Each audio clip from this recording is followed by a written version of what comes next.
Welcome. Today we're reading the chapter Love and Valor Amidst Chaos of the novel Tarzan, Lord of the Jungle. Last time, Tolog's plot against Atasia was thwarted when he was captured and killed, while Tarzan was on a quest to find Blake after discovering his location. After navigating through treacherous jungles, Tarzan encountered men-at-arms and learned that Blake was competing in a tournament in the city of Nimr. As chaos erupted at the tournament with the kidnapping of Princess Gwynalda, Blake took bold action to rescue her, but they soon found themselves in danger from the wild leopards in the eerie forest nearby. I love you. Lord Tarzan rode with Sir Bertram in the wake of the Knights of Nimr, nor did they overtake them until after Blake had borne Gwynalda out of the battle which had followed immediately. The hosts of Gobred had overhauled the Knights of the Sepulchre. As the two approached, Tarzan saw opposing knights paired off in mortal combat. He saw a Knight of Nimr go down before an adversary's lance, and then the victor espied Tarzan. "Have at you, Sir Knight," cried he of the Sepulchre, and couched his lance and put spurs to his charger. This was a new experience for the ape-man, a new adventure, a new thrill. He knew as much about jousting as he did about ping-pong, but from childhood he had wielded a spear, and so he smiled as the knight charged upon him. Lord Tarzan waited, and the Knight of the Sepulchre was disconcerted to see his adversary awaiting him, motionless, his spear not even couched to receive him. Lord Bertram had reined in his horse to watch the combat, and observe how this English peer accounted for himself in battle, and he too was perplexed. Was the man mad, or was he fearful of the issue? As his antagonist approached him, Tarzan rose in his stirrups and carried his lance hand above and behind his head, and when the tip of the other's lance was yet 5 paces from him, the ape-man launched the heavy weapon as he had so often launched his hunting spear and his war spear in the chase and in battle. It was not Viscount Greystoke who faced the Knight of the Sepulchre. It was not the king of the great apes. It was the chief of the Waziri, and no other arm in the world could cast a war spear as good his. Forward his spear hand shot, straight as an arrow sped the great lance. It struck the shield of the Knight of the Sepulchre just above the boss, and splitting the heavy wood, drove into the heart of Tarzan's foe, and at the same instant the ape-man reined his horse aside as that of his fallen antagonist thundered past. Sir Bertram shook his head and spurred to meet an antagonist that had just challenged him. He was not sure that the act of Lord Tarzan had been entirely ethical, but he had to admit that it had been magnificent. The fortunes of the battle carried Tarzan toward the west. His lance gone, he fought with his sword. Luck and his great strength and wondrous agility carried him through 2 encounters. By this time the battle had drawn off toward the northeast. Tarzan had accounted for his second man since he had lost his lance, and a Knight of the Sepulchre had slain a Knight of Nimr. Now these two remained alone upon the field, nor did the other lose a moment in shouting his challenge to the ape-man. Never in his life had Tarzan seen such fierce bold men, such gluttons for battle, that they glorified in conflict and in death with a fierce lust that surpassed the maddest fanaticism he had ever witnessed, filled Tarzan's breast with admiration. What men, what warriors! Now the last knight was upon him. Their swords clashed on ready buckler. They wheeled and turned and struck again. They passed and spurred once more to close quarters. Each rose in his stirrups to deliver a terrifying cut. Each sought to cleave the other's skull. The blade of the Knight of the Sepulchre glanced from Tarzan's buckler and bit into the skull of the ape-man's charger, but Tarzan's edge smote true. As his horse went down, Tarzan leaped free, his antagonist falling dead at his feet, while the riderless horse of the slain knight galloped swiftly off in the direction in which lay the city of the Sepulchre. Tarzan looked about him. He was alone upon the field. Far to the north and east he saw the dust of battle. The city of Nimr lay across the plain toward the south. When the battle was over, it was there that Blake would ride, and it was Blake whom Tarzan wanted to find. The sun was sinking behind the western hills as Tarzan turned toward Nimr. The chainmail that he wore was heavy, hot and uncomfortable, and Tarzan had not gone far before he discarded it. He had his knife and his rope. These he always kept with him, but he left the sword with the armor, and with a sigh of relief continued on his way. Ibn Jad, as he had come across the valley from the city of the Sepulchre, toward the city that he had seen upon the opposite side, had been perturbed by the great clouds of dust that had been raised by the Knights of the Sepulchre and the pursuing Nimrians. Seeing a forest close upon his right hand, he had thought it wiser to seek its concealing shadows until he could learn more concerning that which caused so great a dust cloud, which he saw was rapidly approaching. Within the forest it was cool, and here Ibn Jad and his followers rested. "Let us remain here," suggested Abd el-Aziz, "until evening, when we may approach the city under cover of darkness." Ibn Jad approved the plan, and so they camped just within the forest and waited. They watched the dust cloud pass and continue on toward the city of the Sepulchre. Billah, it is well we did escape that village before yon host returned, said Ibn Jad. They saw a horseman enter the forest, or pass to the south of it. They could not know which, but they were not interested in single horsemen, or in any horseman, so they did not investigate. He seemed to be either carrying another person upon his horse with him, or some great bundle. At a distance they could not see which. Perhaps, said Abd el-Aziz, we shall find greater treasure in the city to the south. And perhaps, the beautiful woman of whom the Sahah spoke, added Ibn Jad, for she was not within the city we left this morning. There were some there that were beautiful, said Fahd. The one I seek is more beautiful than an Huri, said Ibn Jad. When they took up their march again, just before dark, they moved cautiously, just within the edge of the forest. They had covered a mile perhaps, when those in the lead heard voices ahead. Ibn Jad sent one to investigate. The man was soon back. His eyes were bright with excitement. Ibn Jad, he whispered, thou needst seek no farther. The Huri is just ahead. Following the suggestion of the scout, Ibn Jad, followed by his companions, went deeper into the woods and approached Blake and Ginalda from the west. When Sir Galahad broke loose and Blake drew his 45, Ibn Jad knew that they could remain in concealment no longer. He called Fahd to him. Many of the Nazranis speak the language thou didst learn among the soldiers of the north, he said. Speak thou therefore to this one in the same tongue, telling him we are friends and that we are lost. When Fahd saw the Princess Ginalda, his eyes narrowed, and he trembled almost as might a man with ague. Never in his life had Fahd seen so beautiful a woman. Never had he dreamed that an Huri might be so lovely. Do not fire upon us, he called to Blake from the concealment of some bushes.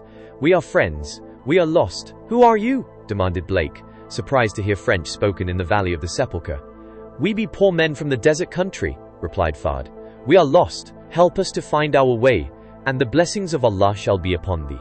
Come out and let me see you, said Blake. If you are friendly, you need not fear me. I've had all the trouble I'm looking for.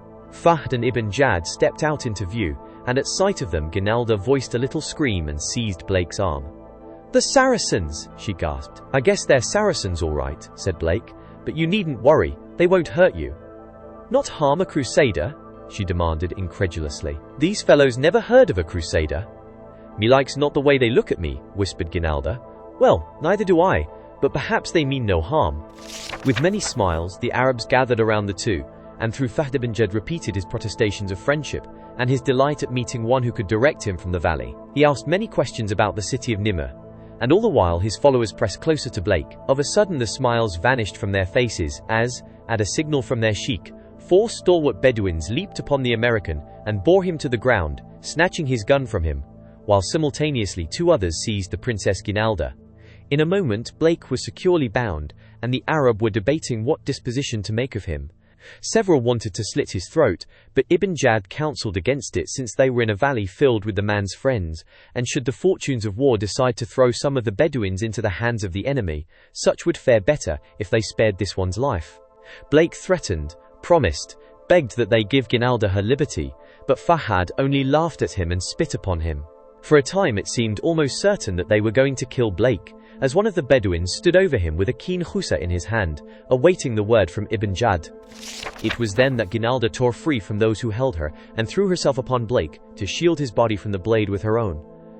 Thou shalt not slay him, she cried. Take my life, and thou must have Christian blood, but spare him.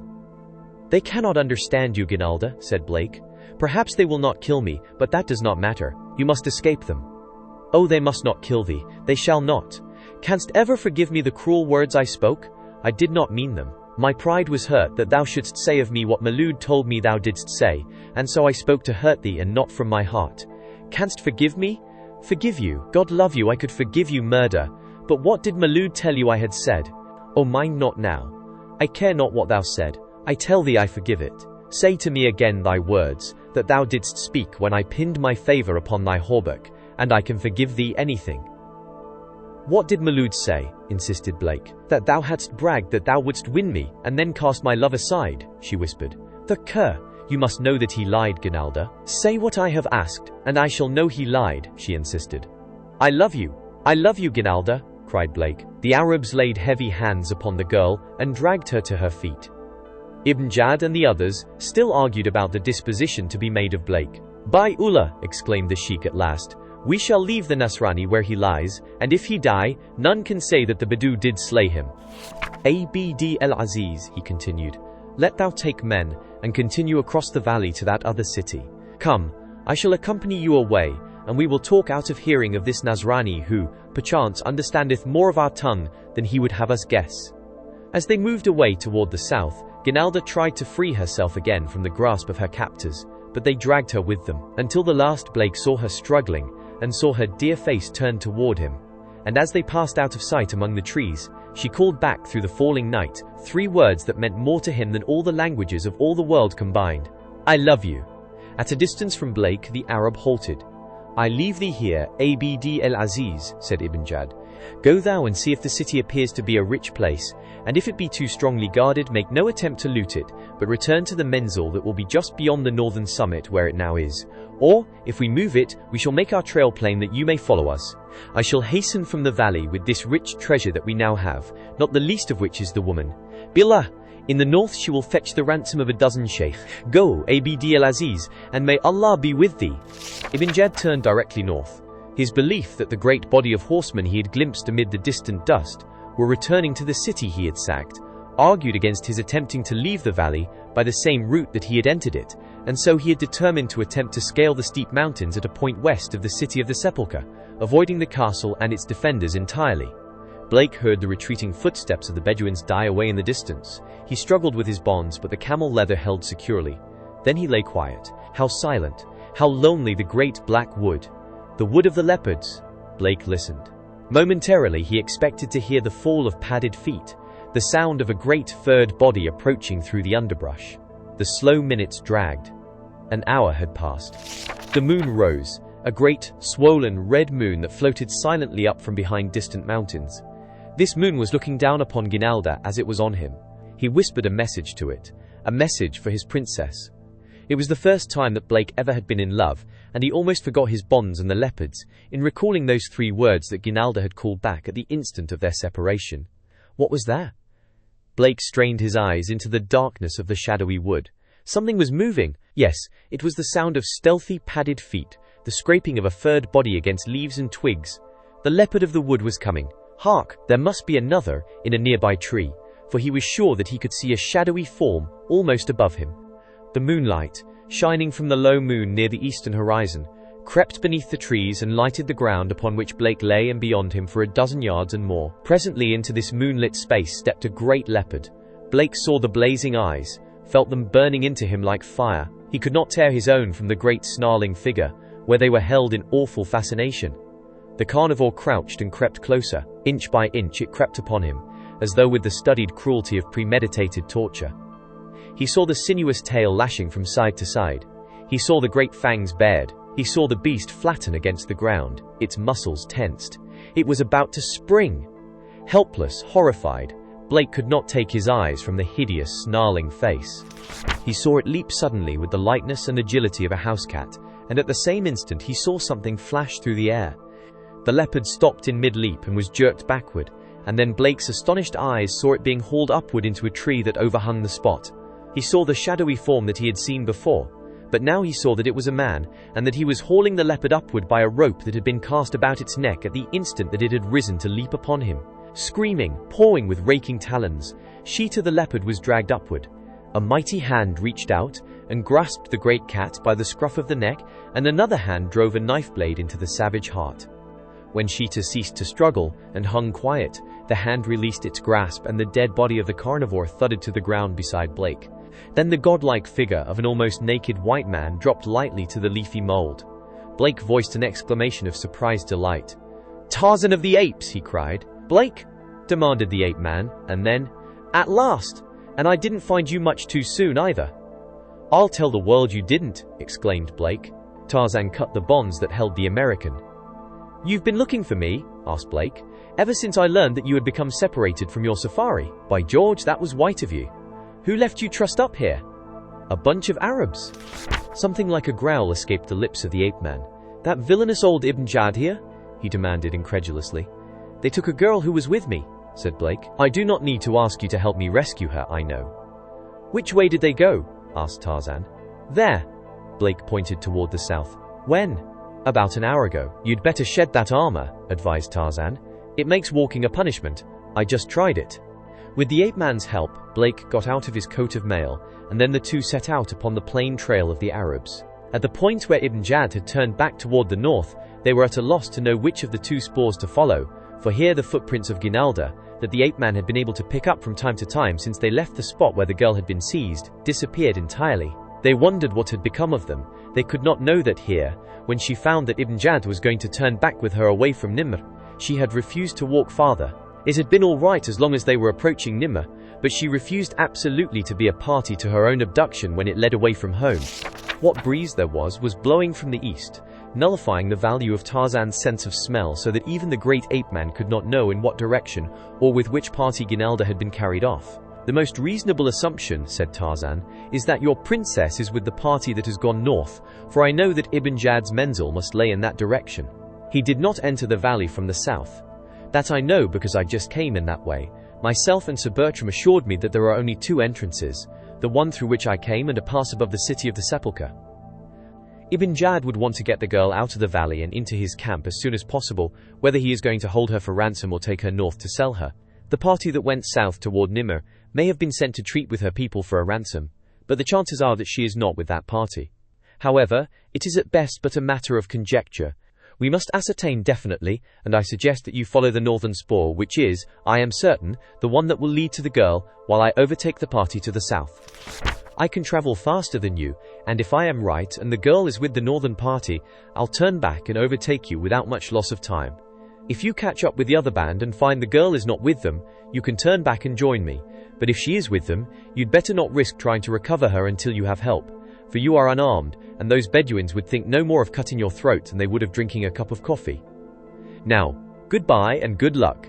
And Tarzan of the Apes was off at a trot upon the trail of the party that had gone in the direction of Nimr, while Blake turned northward to face a dismal journey through the black depths of the Wood of the Leopards. Did you enjoy today's chapter of Tarzan, Lord of the Jungle? Why not subscribe and ring the bell?